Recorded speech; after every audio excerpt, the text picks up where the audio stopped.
I know, shocker. Most girls dream of tiaras, glass slippers, and some tall prince showering them with gifts and devotion. But me? Nah, that fantasy never quite landed. Even as a kid, I wanted power, not pampering. I craved independence like oxygen. While other girls dreamed of fairy tales, I was busy drafting business plans in my diary.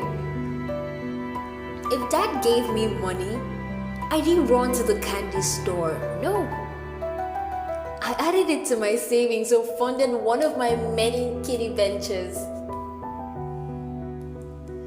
Mom will shake her head. She'll laugh and say, Amanda, be a child. But I just couldn't. I wanted to grow, build, and never owe anyone anything, not even emotionally. So when Neo dropped Miss Independent, that was my anthem. My manifesto. I mean, my entire personality wrapped up in 3.5 minutes of R&B. Fast forward, I grew up, dated, dismissed the idea of being with the man who does it all. I wasn't looking for a provider. I was looking for a partner. A man who understood balance. Someone who will split the bills, split the chores, split the life. In my head, 50-50 was the golden formula. Fair, even, and empowering. And then I found him. He checked every box. Handsome, ambitious, well-to-do, emotionally intelligent, well, so I thought. And most importantly, totally down for a 50-50 marriage. It felt perfect. We courted, clicked, tied the knot, and I really believe I'd cracked the code. Mom? Oh, she went ballistic. She warned me. You regret this. A woman should be spoiled, pampered, worshipped. Let your man be a man, Amanda. She was furious. And surprisingly not alone. Even my friends joined the choir, but I stood firm. I mean, this was my modern love story, so why should anybody tell me what to do? For the first 2 years, it was beautiful. We shared everything. Meals, drinks, bills, responsibilities, everything. But the third year, something shifted. Something cold crept into our warmth. You see, 50-50 isn't just about money. It's about space, time, emotional real estate. He wanted alone time, and I respected that. I took mine too.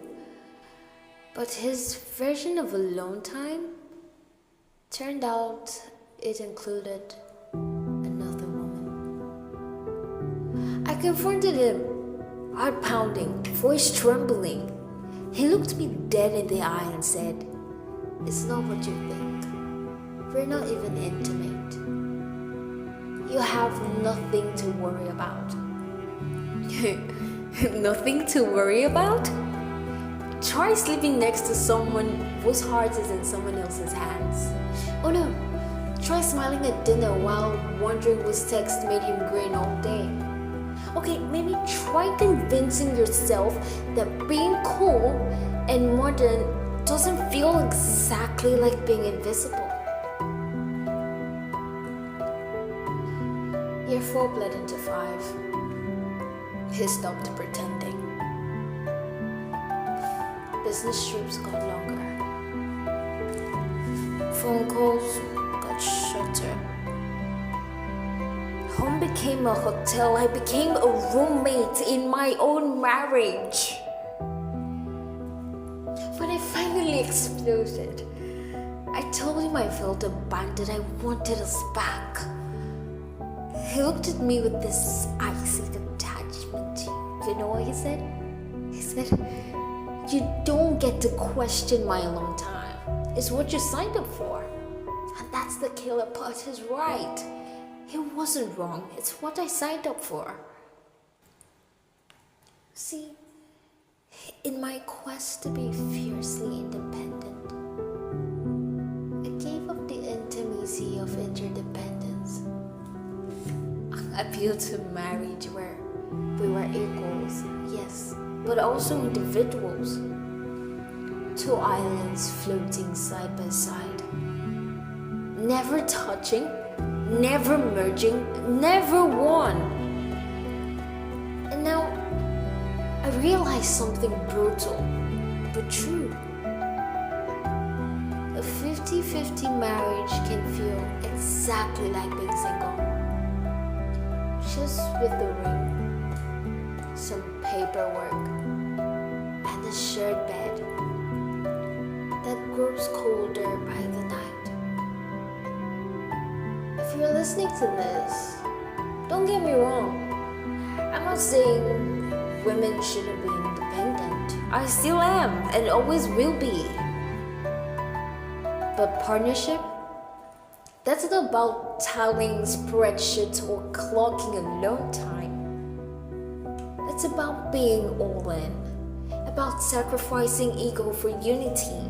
About knowing when to lean in and when to let go. So no, I'll never advocate for the 50-50 model again. Not because it's unfair, but because it's unloving. In love, you don't keep scores. You give. You grow. You merge. You become one flesh, not 2 halves with calculators. Because the truth is, a 50-50 marriage only makes you a 2. And love, real love, is meant to make you 1. I learned that the hard way. Don't want you to make the same mistake.